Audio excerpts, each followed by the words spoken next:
Quick heads up, this is the final part of my Final Fantasy X-2 review, focusing on my experience in achieving 100% completion, and my final thoughts on the game. Part 1 focuses on the game's development history and reputation among fans, while Part 2 is the main review, plus a plot summary. I'd recommend at least checking out Part 2 before watching this video, but hey, it's not like I can actually do anything to make you watch this review in the correct order, so enjoy your free will, I suppose. Well, here it is. My journey to 100% Final Fantasy X-2. And let me tell you, this was hella rough. To illustrate why, I'm going to structure this video into 5 chapters, the same amount the game uses, each chapter representing a different aspect of achieving 100%. Starting with Chapter 1. What actually counts towards your completion percentage? So despite the game including an in-game completion percentage, it doesn't actually track everything you can do. And thank God that's not the case.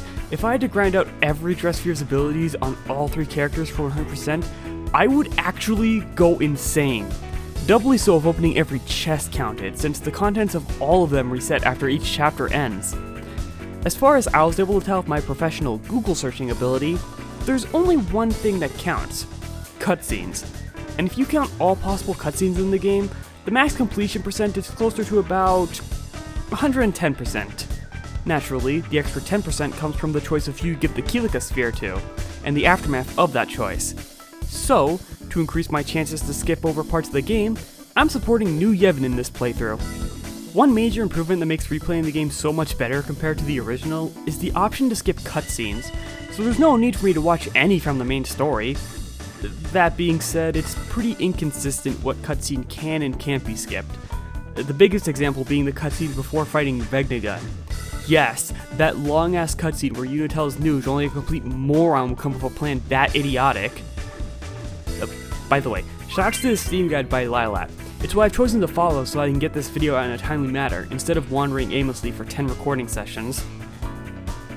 Is what I would say if it didn't take 2 weeks for my friend Sinno to review this goddamn script! One of the biggest changes from a blind playthrough to this is the sheer amount of Dresspheres and garment grades you gain access to. If you only do the main story, you only get Gunner, Warrior, Thief, Songstress, White Mage, Black Mage, Samurai, and 2 special Dresspheres. Yeah, not only can you miss Pain's special Dressphere, it can become permanently unobtainable.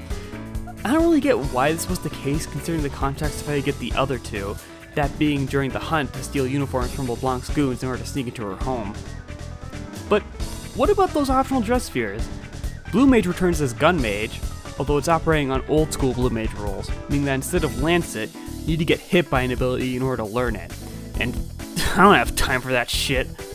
Alchemist takes Riku's Overdrive from 10, but as a regular ability, and considering the busted shit that Mix can pull off, I'm certain that this job has the potential to break this game in a million pieces.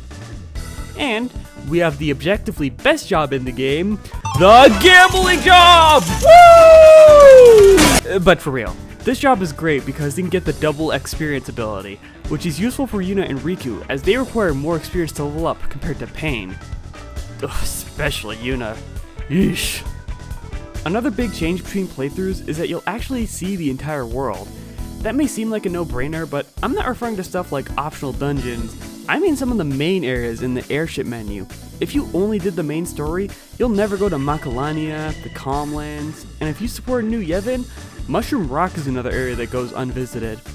Naturally, this is not a factor with 100%. Chapter 2. What the fuck do you mean that's permanently missable? Thank God I decided to use a guide, because the amount of times I thought to myself, why is this missable, was insane. I already brought up Pain's special Dressphere, but that's not even the worst offender. Check out this part from the prologue. If you don't do that, 100% won't be possible on a fresh save file. There are so many little things you need to do in order to make certain events available in the final chapter. Like, how is anyone supposed to know that you'll only get the introductory cutscenes for every new area if you visit them in Chapter 1? Or after confronting Cid for turning Xanarkin into a tourist joint, you need to find him in the Thunder Plains in a later chapter. Hell, how are you supposed to know that you need to speak with every character in Mount Gagazet and select the right dialogue options just so that when you do a mission there in Chapter 3, Kimahri will give you the Trainer Dressphere? This one in particular is the most insane to me considering how this ended up being my favorite Dressphere in the game. Mainly because not only does each character use a different animal, but they all use the dress sphere to fulfill different purposes. Yuna uses a dog suspiciously looking like Yojimbo's to pull off elemental skills, Riku uses a monkey to steal stuff, and Pain becomes a support character, which ended up aligning with my decision to shift around how I spec the main cast for this playthrough. And the neatest part about this job is that you have the option to rename them in the airship's bar. But I am just dumbfounded by just how many little missable cutscenes there are in this game, only counting towards 0.2% of the completion percentage.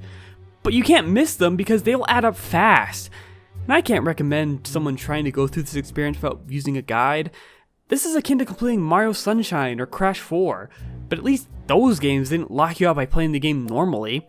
Like, imagine if after collecting all the shines in a level, Sunshine just prevented you from collecting blue coins in that level. That's how 100%ing 10-2 is like, but I'm getting a little ahead of myself. Let's move on to Chapter 3. Mini games! As is natural from trying to achieve 100%, alternate gameplay styles get thrown onto you throughout the experience. And if there's one thing 10-2 is known for, it's a large amount of minigames. Hell, an entire location is dedicated to minigames. Did I play any of them in said location? No. None of the Comland minigames are required for 100%. Now, technically some minigames are required for the main story, but that's only like a portion of them.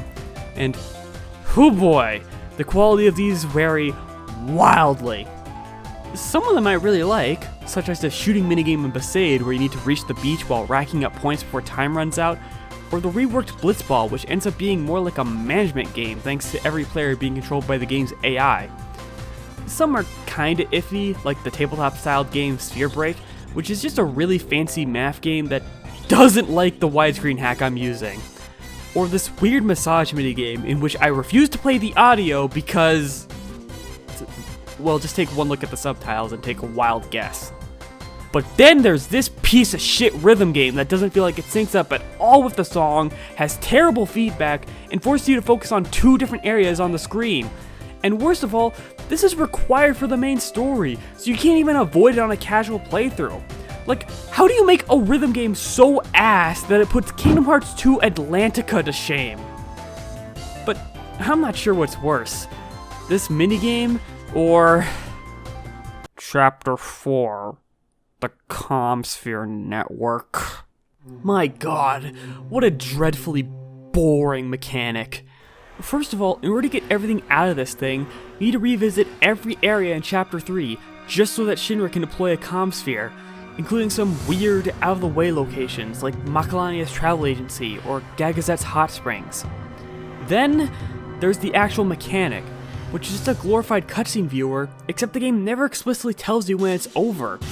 And not only do you have to constantly check the same location over and over, but there's so many unimportant themes that don't count towards 100%. And god, it's boring. It's so boring. I can only think of a few scenes that I liked, like this unrequired scene in Besaid, where a dog just straight up steals some guy's beer. And this scene with Buddy at Gagazette's hot spring, where after you finish watching, a cutscene plays of him coming back, which is so unnecessary and obviously padding, but the fact they made it for the sake of continuity is so hilarious. More so when you consider that airship travel is disabled for most of the chapter. But either way, this is such a lame mechanic. The only thing I consistently enjoyed was seeing my completion percentage increase, because what do you mean this thing counted towards at least 7% of total completion? And that's not even considering how it's a crucial step towards Chapter 5, Episodes. Now this is the real meat and potatoes. Chapter 5 is typically reserved for the finale, accessed by talking with Brother on the airship, but if you talk to Buddy, you'll be able to revisit old areas that tend to act as finales for that area's story. But on a blind playthrough, you'll only have like 5 episodes available, and even then they won't have the proper ending. Like for example, if you don't trigger the proper events for Besaid, Waka will just not know what to name his kid after he's born. Only by triggering the proper events does this asshole give Waka a sphere with a recording of his brother on it, which gives him the idea to name his kid Vidina. Most of the time, these episodes amount to being a collection of cutscenes, and I really like some of these. My favorite being Rin discovering all the problems plaguing Mihen is because of what Riku did in the area's first mission, the Ronso realizing that committing genocide and retaliation is still bad, and Luau deciding that hiding out in a dying forest fucking blows and returning home. But sometimes, these episodes have something else going on to shake things up, like the Thunder Plains getting overrun with fiends draining power from the lightning rods, ending with 2 new boss fights, and this cave that really doesn't help with my criticism calling the new areas hallways. The Calm Lands requires you to build PR for one of the companies stationed there throughout the entire game, which, how is someone supposed to know that? But wow, do Beacon Hill and Jose's drag on way longer than they should. Beacon Hill brings back the Cactuar side quest from 10, but instead of playing red light, green light, you just fucking shoot them. But man, traveling to the desert to find out where you need to find the Cactuar, traveling to said area, playing the minigame, and bringing them back 9 times gets old fast.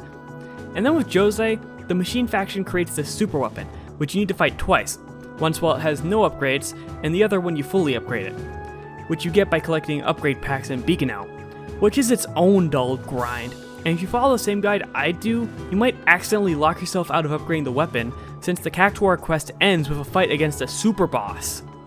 But for me, this boss wasn't that much of a problem. In fact, the biggest difference between my 2 playthroughs was just how much easier this one was. This was always going to be the case, as when you comb through everything the game has to offer, you'll naturally end up fighting more often and gaining more experience.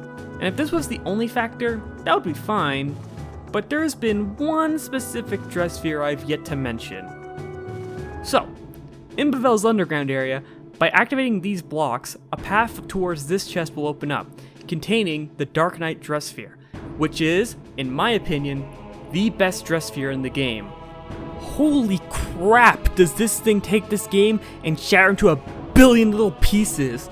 This is because, without even learning any abilities, everyone will have access to the ability Darkness, an AoE skill that does so much damage, with the only cost being a pitiful amount of health, which can easily be cancelled out by having someone go full heal bot, and that can be easily enabled by some of these busted accessories, with effects like lowering the cost of spells, regenning MP based on steps taken in the overworld, or even just straight up making all spells free. Hell, just to illustrate this point, I chose not to record any parts I already saw, with the sole exception being every boss fight I struggled with on my first playthrough. And every time, it was a complete steamroll. The Guardian Beast in Xanarkin didn't get a chance to use his big super move. Racist Dragon was a non-threat, and every Aeon dealt as little as 6 damage. The Major Sisters still suck, and they managed to sneak a cheap kill on my first attempt since they somehow used Delta Attack despite one of them being dead. Fuck you. The only parts that ended up posing an actual threat was the Den of Woe and Via Infinito.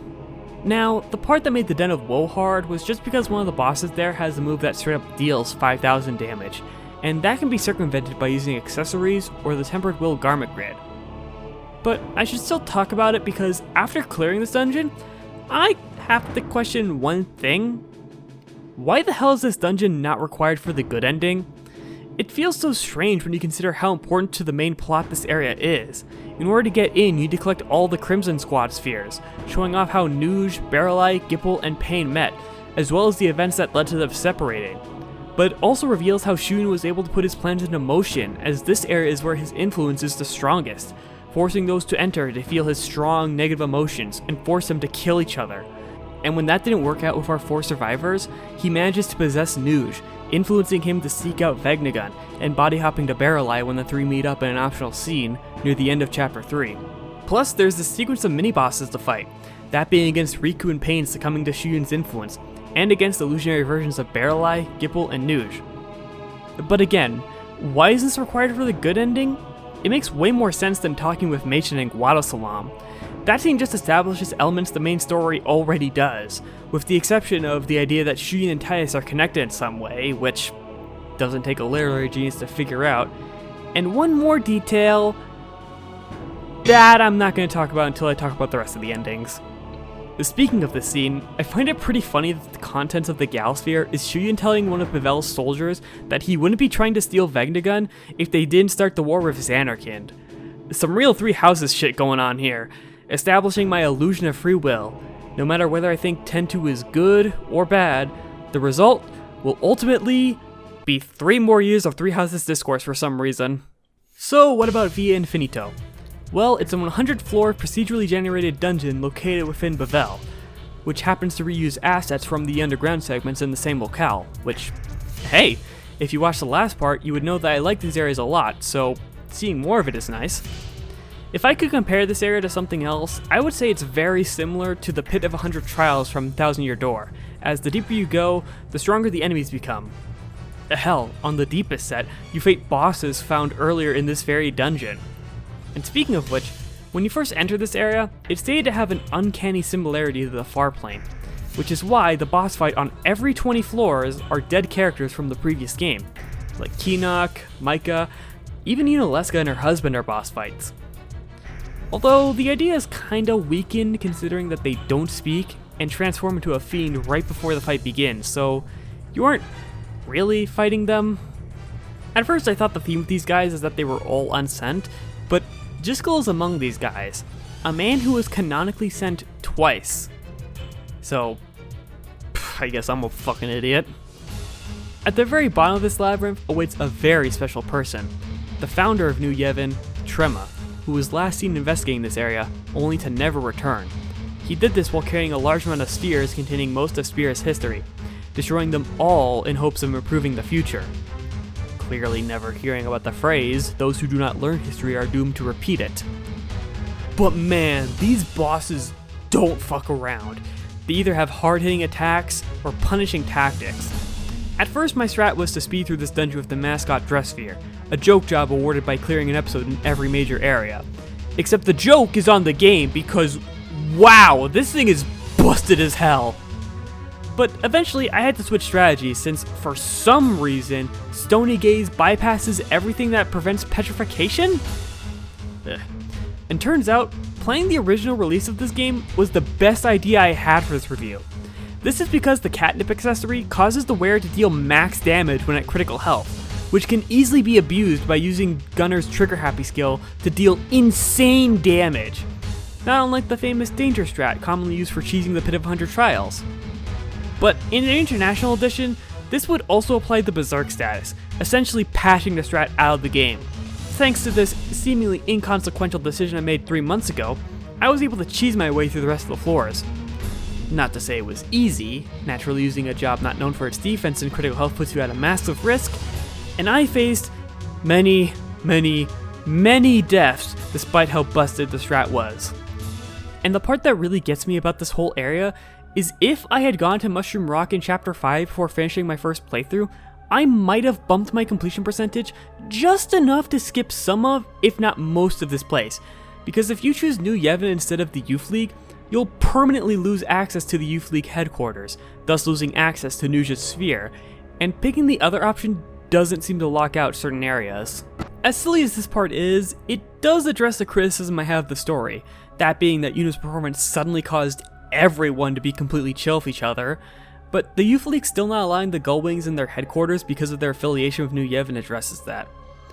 And this decision was almost a run killer. As the end of the game approached closer and closer, I was starting to get worried that I wasn't going to make it, and I would have to reference that one scene from Interstellar because of that. And if clearing Via Infinito didn't bump up my completion percentage to 100, I would have to do yet another grind catching and leveling up Chocobo. And I really don't have it in me to do a third dull grind under my self-imposed video schedule. Thankfully, for my own sanity, I barely managed 100% after striking down Trema. So now, let's talk about the rest of the endings. I've already talked about the bad and normal endings, but what about the rest? The alternate normal ending is triggered by pressing X in the scene following the chapter complete screen, causing a whistle to play and Tice's spirit appearing before Yuna, giving her a form of closure, with the rest of the normal ending playing out as usual. But if you qualify for the good ending, instead of Titus, Bahamut will come back, asking Yuna if she would like to see him again. Selecting It's Better This Way will trigger the alternate good ending, which is the normal ending again, both a bonus scene in Xanarkand, and the ending graphic having a suspicious amount of dead space in the middle, basically telling the player that they probably should have picked the other option. If you instead pick Yes, a post-credit scene will play. In fact, it starts out as a nearly identical version of 10's post-credit scene, showing Titus waking up and swimming upwards. and while this is where 10's scene ends, in 10-2's version, he surfaces near Besaid's beach. Shortly after getting on shore, the Gullwing's airship swoops down towards him. Maybe a little too close. Like, did Brother get the urge to recreate green screen plane crash? Thankfully, Titus's return to Spirit isn't short-lived, and he reunites with Yuna. And this ending is another aspect of this game that a lot of people don't like. And I can totally see why. Taking the most bittersweet elements of 10's ending and just undoing it can feel like a slap in the face. But honestly, after all I, and more importantly, Yuna went through this game, I'd say she deserves this reunion. And finally, the ultimate ending has this one final scene in Zanarkand, with Titus and Yuna theorizing about how he returned, thinking that the Faith used their remaining power to gather his thoughts and bring him back. Some doubt that he may still be a dream still lingers in Titus's mind, and they may disappear again without Yuna cherishing him. But this doubt is dispelled when she pulls a skyward sword on him, cheekily pointing out how this not-so-cherishing action didn't make him disappear. And that's it. I am now completely finished with Final Fantasy X-2. Well, okay, I still do have my closing thoughts. Overall, I think this game is pretty great, but it doesn't quite hit the same heights that 10 does. There were multiple times during my first playthrough where I thought I knew what the game was asking of me, only to get completely blindsided later. Like, during Chapter 2, I thought that in order to find out where to get disguises, I had to talk with certain NPCs, which led to me skimming through Moonflow multiple times before I had to look up where I needed to go. Or during Vegnagun Phase 2, which features these nodes that support the main boss. Given what they do, and Braska's party constantly going on about how important they are, figure it out yet? Keep hitting a node and it changes color. You'd think that you have to take them down first, only for the optimal strategy requiring you to completely ignore the nodes and rush the main boss. And the petrification status should have been nerfed, as it is way too easy for enemies to gain a permanent advantage. But what this game does right, it does really well. In some cases even better than 10. Like, I'd argue that it has a more compelling main villain. For as ever-present as Sin is, it's more of a force of nature type villain. Seymour is more of a secondary villain, and Yu Yevon gets very little development, leaving most of his character to interpretation. Shuyin, on the other hand, makes for an incredible foil to Yuna. Think about it, both characters lost their partners due to variables outside their control, with Yuna losing Titus due to the circumstances of his existence, and Shuyin losing Len thanks to her coming to Bavel and stopping him from using Vegnagun. But while Yuna is able to continue on with her memory of Titus, Shuyin is consumed by his despair, to the point that when Len appears in the ending, he believes it's some sort of trick, flailing his arms towards her, only realizing it's actually her when she catches one of them. In fact, this game does a great job establishing how differently they view their final moments. When Len shows them, it causes people to realize the consequences of their conflict. But when Shuyin shows them, it turns people into mindless killing machines. Not to mention James Arnold Taylor does a great job voicing him. It's still clearly his Titus voice, but he delivers his lines with such malice and contempt. Just compare his take on the "this is my storyline." This is our story, Len. And the cherry on top is just how cool Vegnagun itself is. I mean, a giant, devastating superweapon controlled by a piano is such an interesting idea. A fun fact, this game actually has an explanation as to why this powerful tool that supposedly existed for 1,000 years was never used against Sin.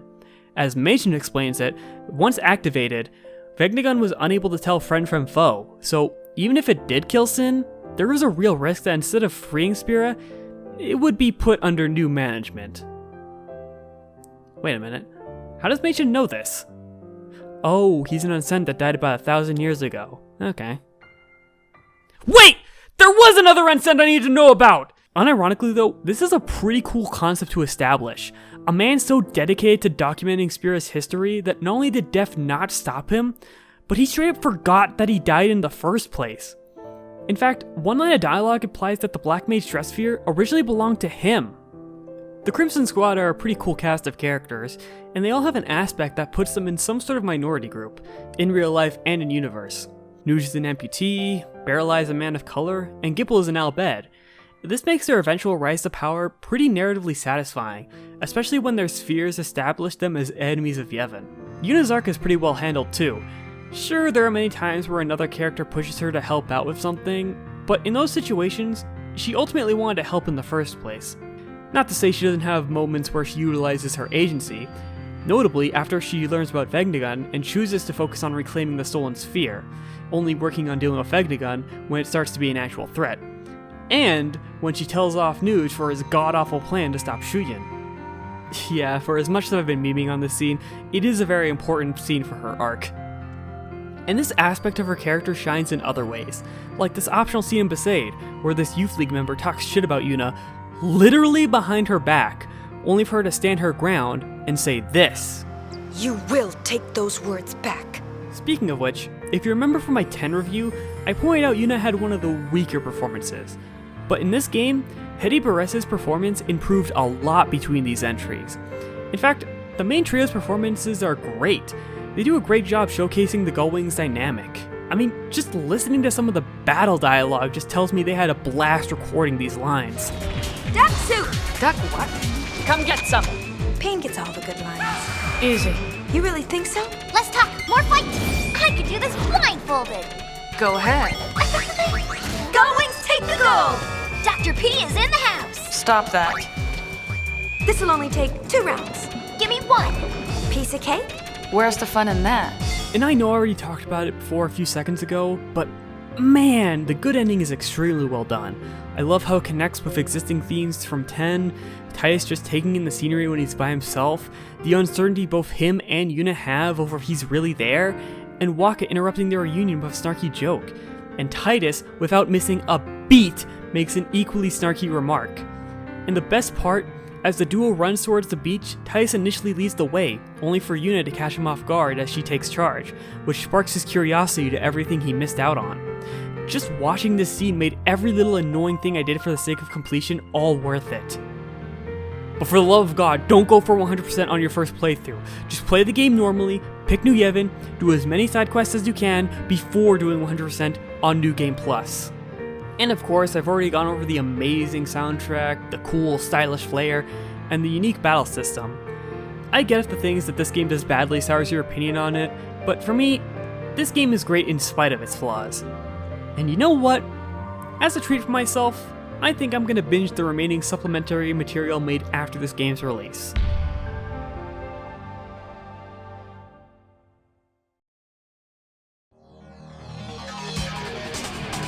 What the fuck do you mean the Gullwings split up? Their dynamic was so fun! Why the hell did you shove the most nonsensical story in between the good and perfect ending? You undid Yuna's characterization from 10-2? Then what the fuck was the point of the sequel? Titus and Yuna break up?